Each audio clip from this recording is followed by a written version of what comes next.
Hello, everyone, and welcome to my talk titled GPT, Revolutionizing Monitoring and Logging Systems. So, the AI you've been hearing about on the news mostly refers to LLMs, which includes ChatGPT, Bard, My AI from Snapchat, and so on. LLMs are called large language models, and they can be roughly thought of as a system that generates likely strings in the same grammar that follows an input string. It's important to note that these are not magic. They're not self-aware, and they don't retain any memory of anything that's been said to them beyond what was in the prompts that you provided. At the time of this recording, the big LLM providers are OpenAI, which is the market leader in the space, offers the most sophisticated models available today, Google with their Bard AI, and Stability AI, which is open source and can run on your own infrastructure. It's important to note that LLMs are liars often, or sometimes rather. While they generate likely strings, these don't necessarily mean accurate strings. And they're best suited to workflows where there's some human review. And creating better prompts gives you dramatically better results. So, how do we create those better prompts?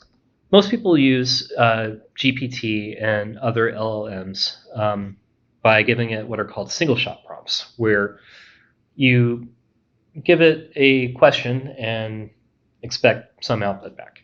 Here is an example of a single-shot prompt where we ask it to create a list of characters from the book Dune in the format of first letter of first name and last name concatenated together, as you would usually do for usernames. As you can see, it didn't quite give us the results we wanted, though it gave us something that loosely looks like the results we wanted. So how can we improve this? We can improve it by giving it some examples. Here, we give it the example of Paul Atreides. We want the username P. Atreides for that. So, as you can see, it generated a list of names that better fit the output that we're looking for. Knowing that providing it examples gives us better results, how can we use that knowledge to improve applications that we're building with OpenAI? We can do what is called tuning as well. A tuned model can be thought of as mini-shot.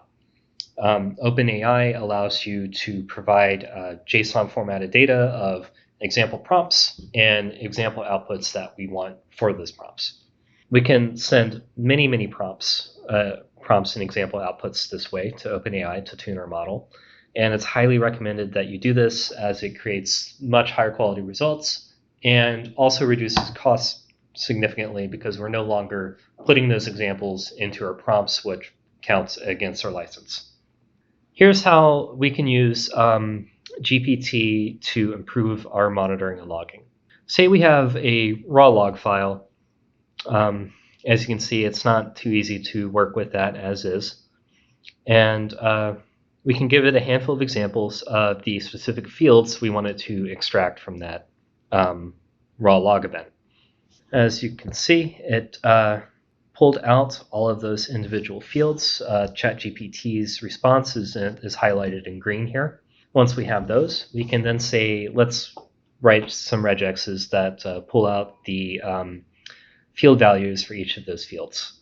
And you can see it didn't always quite do the best job, but this is a great jumping off point for building regexes that we can then use in our application. Here's an example of where we can use GPT to help us out with our monitoring and logging. This is a event from Azure AD describing a user being disabled.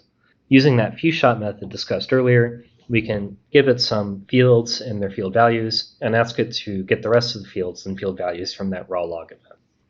As you can see, it did that. We can then ask it to write regexes that extract each of those fields, which it did with mixed results, but it's a great jumping off point to build the rest of your field extractions.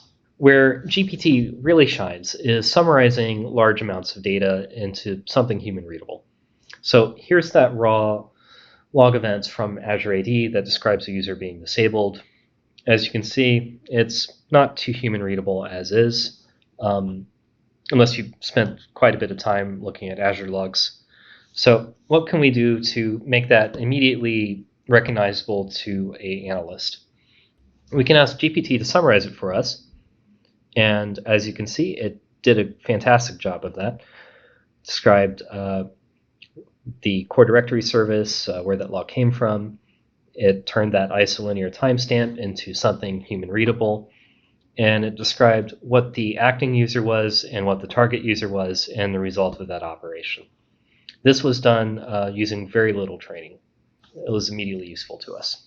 How can we do this automatically with Kibana? Kibana plugins are written in TypeScript, so they're pretty easy to work with. And Elastic offers a template plugin on their GitHub page. Highly recommend you take a look at that and just building off that template, add the API integrations you want to use. There's also helpful guides out there if you want to create your own Kibana plugin from scratch. With the Kibana plugin that we put together, we were able to give it that original log file and then have GPT add a description to that log, which we then stored. This is much more readable to a human analyst who would be reading through this. Some caveats with building plugins that interface with OpenAI is there's a token limit, which we'll talk about later, that basically specifies that we can only send this some amount of data to the API and get some amount back from OpenAI. So the raw event we're sending it may not fit, and we want to be careful to trim what data we send to only what's necessary. It's also worth noting that this raw event may contain information you don't want to send, including client IDs, specific usernames, and so on. So working with the OpenAI API, there's a number of different parameters we can look at. The model, the prompt itself, temperature, max tokens, top P, frequency. Okay, let's talk about some OpenAI parameters. For each of these, there's often analogous parameters for other LLMs. Temperature is a value that describes how random we want the model to behave. It's a float between 0 and 2, where 0 is instructing the model to behave completely deterministically, where one prompt will always give us the same answer back, and higher values will get more random and varied answers back. It's advisable that you have a low temperature for things where determinism is valuable. That can be field extractions, creating regexes, and higher values where it's providing more human readable responses back. That can be summarizations and so on. Tokens describe the max amount of data that can be sent and received in response to OpenAI. Both the data sent and the data you get back are summed together to see if they hit that max token limit or not. One token is loosely one word, though sometimes several words can be added together to equal one token. Top P returns more probabilistic answers back, where the lower the value, the more probabilistic answers are returned. For example, 0.1 will represent the top 10% of possible answers OpenAI might generate, and it will only give you results that came out of that top 10. It's recommended that you set either top P or temperature if you want to increase or decrease the randomness of your responses, but not both. Frequency penalty decreases the likeliness for OpenAI to repeat itself. It's a float value between 0 and 1. And presence penalty decreases the likeliness, it increases the likeliness for OpenAI to talk about new topics. Finally, there's the model, of which OpenAI has many different models worth taking a look at. DaVinci 003 is the most sophisticated GPT-3 model out right now.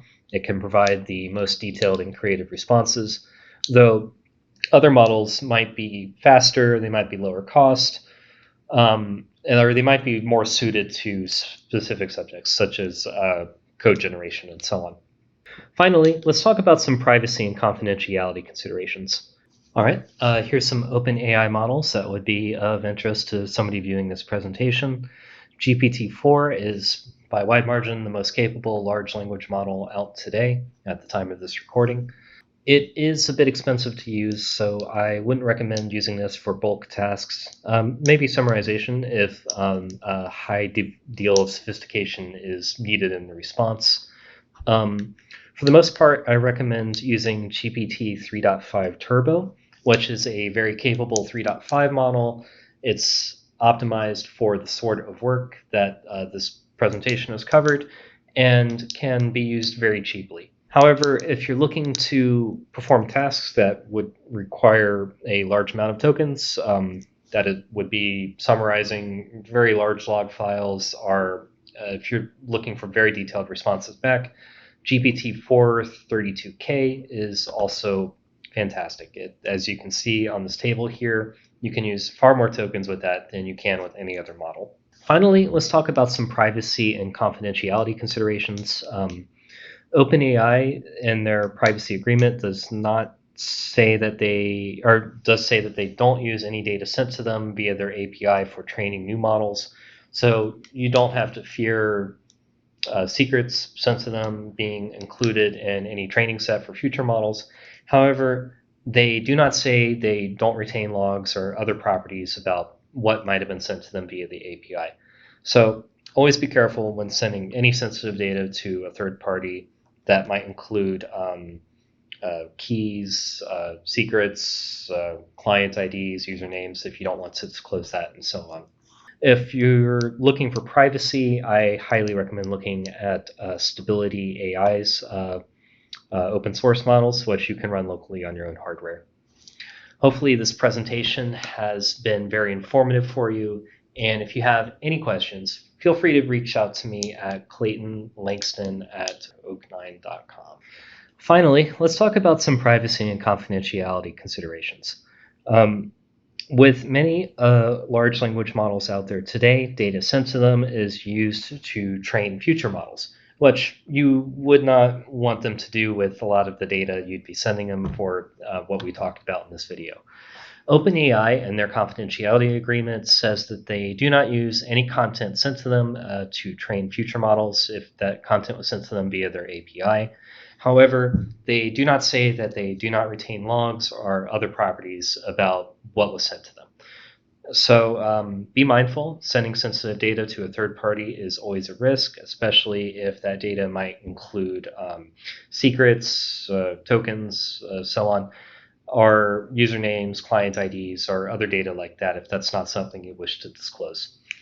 If you are very concerned about the sensitivity of your data and who has it, I highly recommend looking at Stability AI and looking at one of their models that you can run locally on your own hardware. And that is all. My contact info is clangston@oak9.io. Feel free to reach out to me if you have any questions about anything I talked about today, or if you just want to say hello. All right. Thanks, everyone.